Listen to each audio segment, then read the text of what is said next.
Okay. What's up? Anyone watching this? Hello, YouTube. And anyone watching this, I just wanted to make this quick video about the Dishonored 2 ending that I personally got.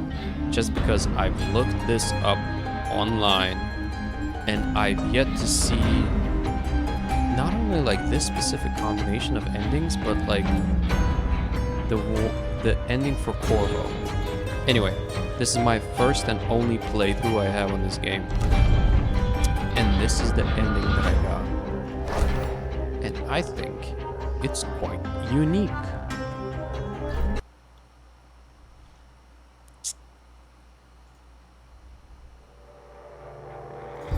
With the fall of Luca Abel, the Duke's line ended, and there was only one man ruthless enough to take the Grand Palace. Fighting his way up from nothing, none of his enemies were around to oppose the bloody Duke, Corvo Attano.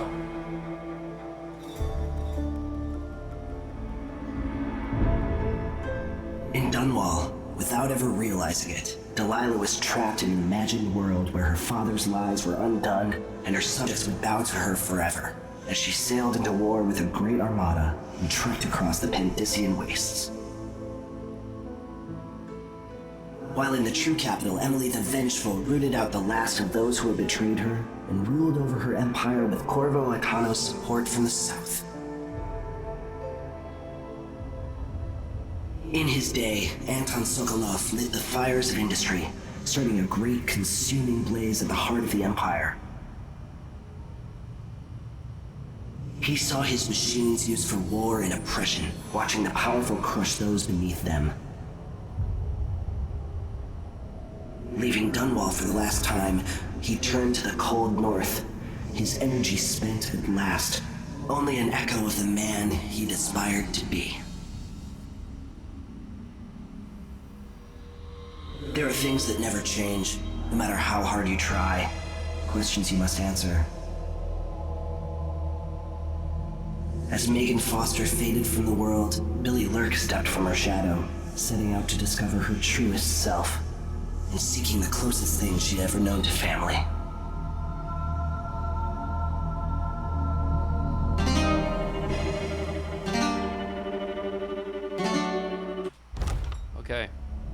Okay. These are my stats.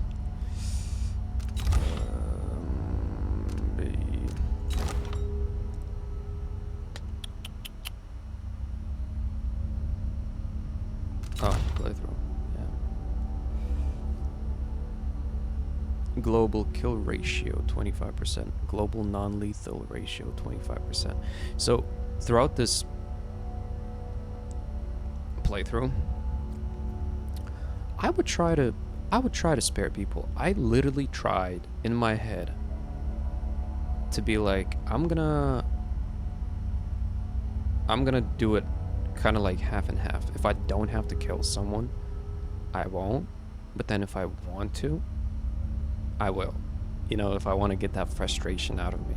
Because I started playing this game just because I was like, I'm just trying to slash some shit in a steampunk universe, and plus I've had this game in my library for a long ass fucking time and I never finished it. Played for a little bit and didn't finish it. So I literally tried to be like, I'll just play this game however I want to. It's not that deep. But then I got invested, and then I was like, maybe I'll be a little bit more mindful. Like a little bit more mindful. And somehow this is what I got. 25%, 25%. Like that's perfect. So based on that, I would say this is the true ending. This combination of endings, forget whatever ending you got. My ending is the realest one, the most legitimate one, the most logical one, right? If you're playing the game, if you're like slashing some people, you have to fight back. This was on hard, by the way. This is the true ending. I played as Emily. Yeah. And then, the most interesting thing, the reason I think this is the true ending is because wait, hold on. Let's see if guess I can't. High chaos. Yeah, I didn't like I was sneaky when I wanted to be sneaky, right? But then I was not sneaky when I didn't want to be sneaky, and then I got high chaos. I didn't even like, I don't know, whatever. It doesn't matter. Point is that I genuinely don't think it should be high chaos. But then, because the stats speak for themselves, right? If my playthrough consists of half kill ratio, half non-lethal ratio, how is that like that's literally 50-50, 50%. How is that high chaos? Unless it's because I was spotted by enemies, but then it's like assassination 75, non-lethal takedowns 111. Yeah, I don't know, maybe I've been spotted too many times, which contributes to the high chaos. 71 times Emily has died. 12,000 coins collected. I was like pretty, in my opinion, also another reason. So one reason why this is the true ending is because of the stats, the kills and the non-lethal ratios.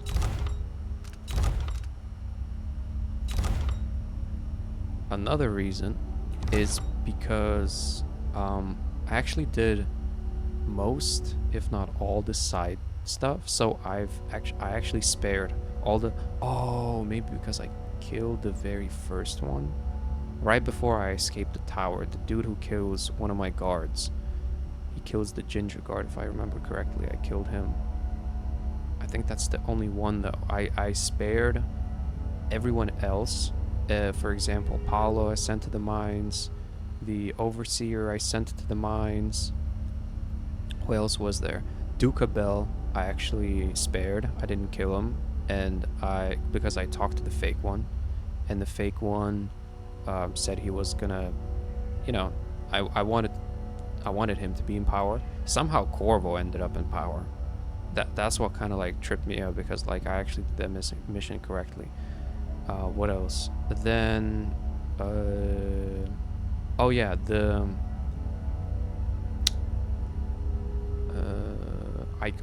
another reason why I think this is the true ending is because like if you have to do a bunch of side stuff, if you take the quote unquote the hard path out, right, out of the game, then it should be real, right? It should be true. So for example, carrying Paolo's body to that one freaking coffin place, not even coffin place, but that one place where he gets off, putting him in a box and he gets shipped off to the mines, like that takes a lot more effort than just outright killing him there and then. On top of that,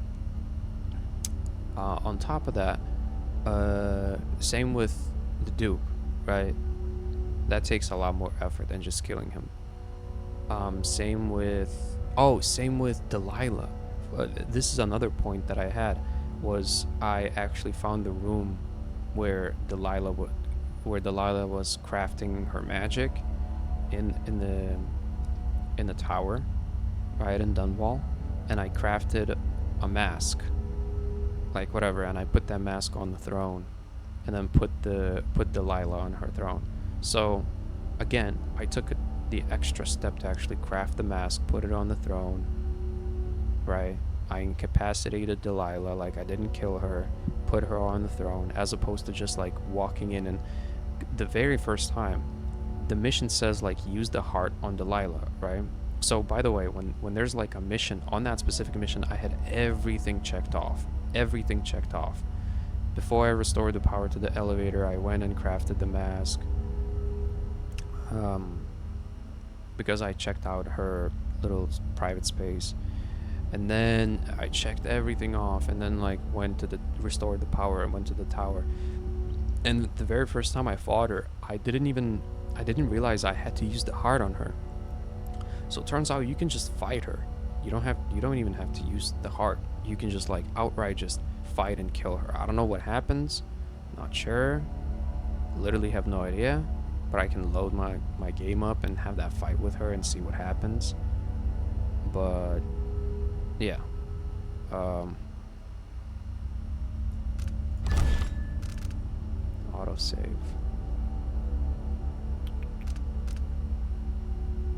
This is my last. Okay, interesting. Yeah, so let me know what y'all think. This was supposed to be a short video. I started yapping, so it's a little bit of a longer one. But I think this makes sense. If you put in extra effort into achieving a goal, is that not the true ending? Right? And this ending kind of makes sense. I think Corvo going to the south, I mean, like, it's a very realistic ending, right? Because I genuinely played, I was like, yeah, I'll kill some people, I'll kill those who, like, this is on hard. The game is hard. I can't spare everyone. I'm not going to be playing the game like that. That's just unrealistic. So, taking that into consideration, right? Taking that into consideration, wouldn't you, and then getting these stats, like, take that into consideration. Take the fact that this game was hard. I know I'm going in circles, but I think this is really fascinating as far as like game development goes, and a game where it's I learned a new term. It's something sim. I forget what it's called, but essentially a game that you can approach from multiple angles, and then not even necessarily a game that has different endings, but a game that you can open sim, I don't know, that you can approach from multiple angles and solve. Like, you can get into the same room, and you can get into a specific room that you have to enter like in 15 different ways, right? So with that being said, I played this on hard, you know, first real playthrough, getting these stats, doing all of the side quests, right? Actually going out of my way to kind of like to engage more with the game. Again, my favorite, I keep pointing my finger to that example, but my favorite is shipping Paolo and the Overseer to the mines. I think that's freaking hilarious because I had to carry their bodies. And apparently if I had not incapacitated or killed the people around them, if I carried Paolo's body through the streets, his like goons wouldn't have attacked me, or so I've heard from the game in of itself. I remember like the game telling me that at some point. But yeah, like, you have to obtain the key, you have to carry his body. I didn't look anything up. What did I look up? Hold on, let me think. What did I look up? Oh, the only things that I've looked up had to do with like runes and stuff. I hate looking things up in video games. I think the game should be, one, you don't even necessarily as a person.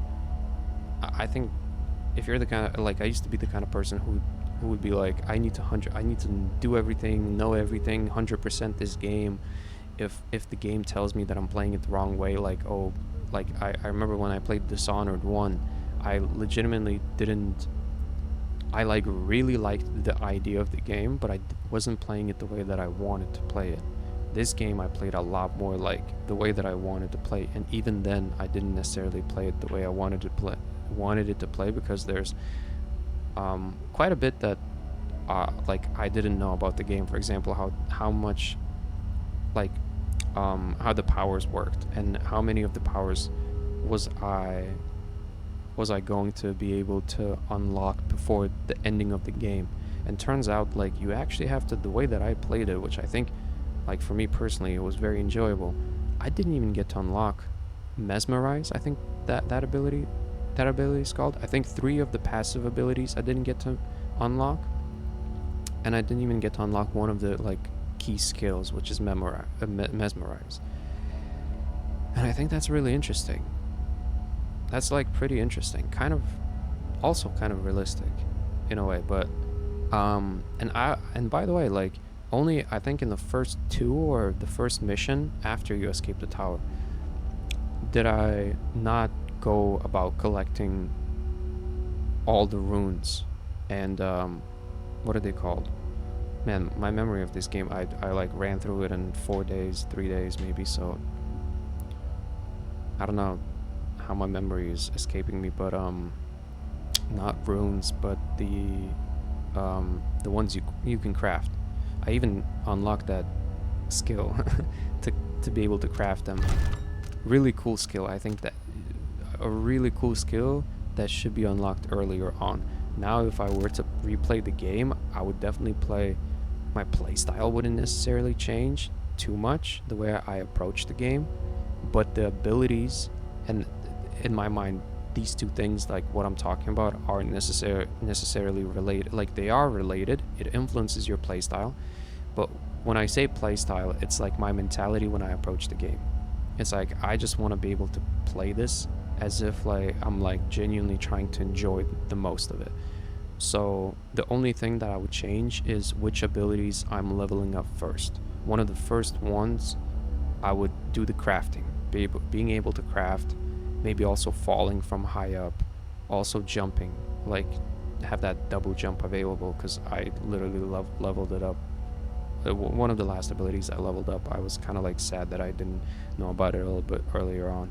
It's not crucial, but I think it's really nice to have when you're playing on keyboard and mouse. If you're on a controller, I think, you know, then it's a little bit of a different story. Anyway, I think this is really cool. And the fact that I'm making this video, you know, if you look at my channel, I don't do this often. So the fact that I'm making like a separate video to discuss the ending and discuss the game as a whole, I think that speaks for itself.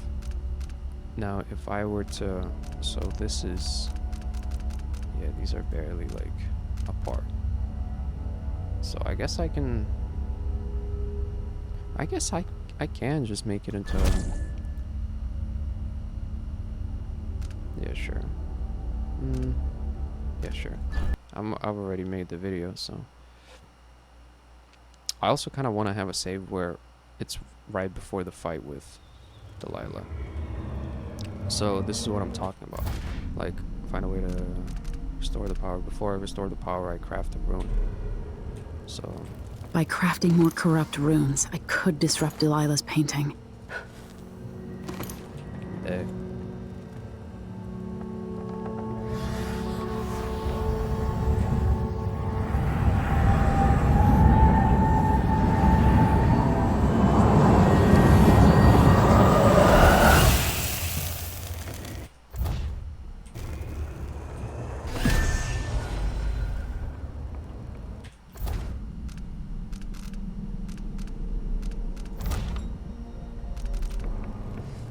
Now I go and restore the power.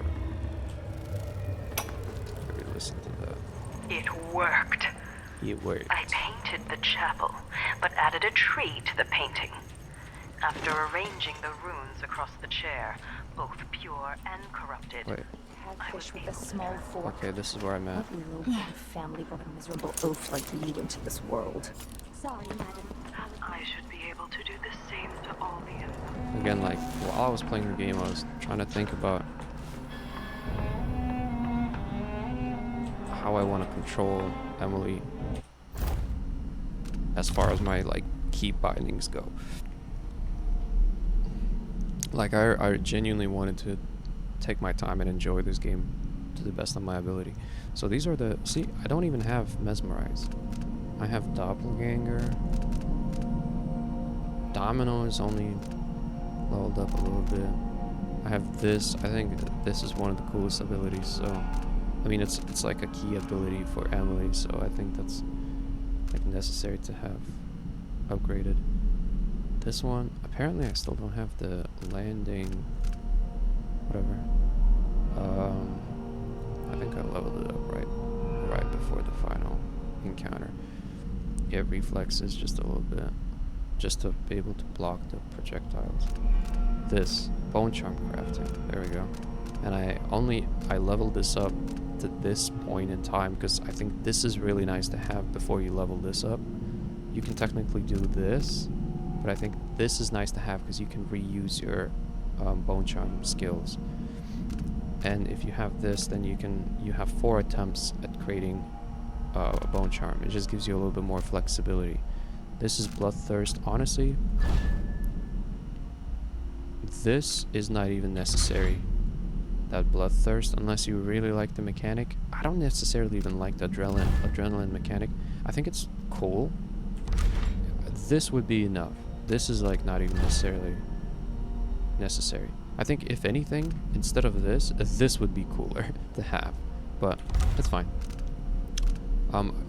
Again, I think the fall is really health and resilience.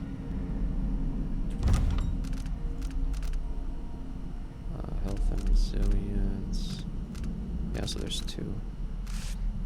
I think this is one of the coolest things, especially if you're doing a stealthy one. Turn unaware enemies to ash as they die. Maybe that would impact the game, like essentially raising alarms and stuff like that. I don't know, the raising alarms, I don't know, the way I play the game, it's like, what does that even entail, raising an alarm? Is that like freaking out civilians, or does that count? Or freaking out, or just getting spotted in general? I don't know, I wasn't necessarily playing it like that, or keeping that in mind. I wasn't worried about bodies being discovered, really. I guess if you're worried about that, then you get this. I think it just looks really cool. But if a body's discovered, I'm probably like already, the way I play this game, I played this right after Doom Eternal, so I was like literally trying to play it almost like Doom Eternal, just having as much freedom as possible, being able to run from one point to another really, really quickly. Playback indicates criminal profile. Playback To give you an idea. at protocols. Overheating. Stop all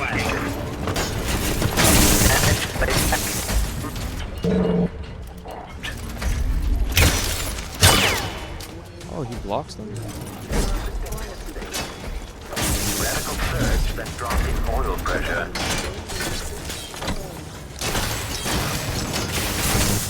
This ability, what I just did, I just bought, so I didn't even know I could do that. I basically targeted his leg. I didn't even know that would happen. I knew like I could drop down on him.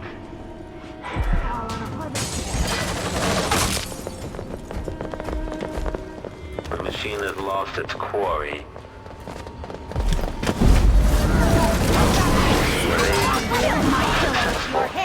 Mine's not really working Okay, right now. enemy encountered. Unauthorized triggering electrostatic discharge. Stand clear. Anyway, doesn't matter. I just wanted to show what I had. Oh, wait, actually, I want to show one more thing. This is another thing I wanted to show. So, bone charms. These are the ones I have. If any of y'all are interested, not that it's that deep. I think this can be quite a laid-back game if you wanted to, but literally, like, I unlocked that ability, bone charm crafting, and I only used it once on this. I wanted to craft another bone charm that has to do with water, basically like having 4 water elements, but I didn't have enough water elements, so water, I only had 2. But it would be cool if you had 4, and it's like you find places you just, it's like, oh, water, oh, my saving grace. Maybe if I played this on like an even higher difficulty, I think, if I'm not mistaken, difficulty, yeah, very hard. So there is one more difficulty above the one that I have. So maybe replay it as Corvo. Although I really enjoyed playing as Emily. I liked her presence. I liked her quips. Corvo, if I'm not mistaken, I mean, he's like a father. He'd be like super serious. It's like, it's low-key depressing to play as him because I don't even want to put myself in a position. Maybe I'm like digging too deep, but I'm just giving you my 2 cents and showing you how my brain works. I don't even want to put myself in a position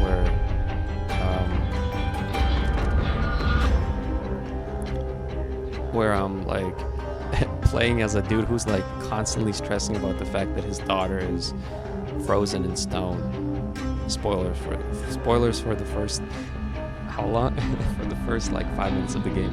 Not that as if I didn't just spoil a bunch of shit, but yeah, I liked also I really enjoyed Emily's interaction because I played the first game, as I've told you, long time ago. Like literally like maybe 10 years ago, maybe even longer time ago. I think maybe like 13, 12 years ago I played the first game, if I'm not mistaken, because I think it came out in 2012. I didn't even have a good setup, but Emily, and seeing her grown up and playing as her, and then seeing her interactions with her mom, I think if you're gonna be playing this game, that's the way to do it, man. That's the way to do it. As you can see, I'm pretty passionate about this because I haven't been gaming a lot. For the past year, I haven't been really gaming a lot. This is the first game I finished in I don't even know how long. I don't even remember the last time I actually like finished a game fully. Like literally cannot even tell you what it would be. Life has been lifing, so I haven't had enough. I haven't set aside a lot of time for video games. And this actually felt good. It felt really, really nice. Allowed me to enjoy my setup. Finally, something that isn't for work or school. You know, I was able to actually like and this video turned into a very personal one.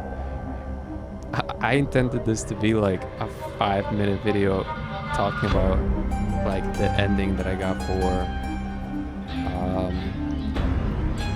this game. Specific ending I got. But anyway, I think it's really cool. And I did all the side stuff that I could do. So how is this not the real ending? Whatever. See you.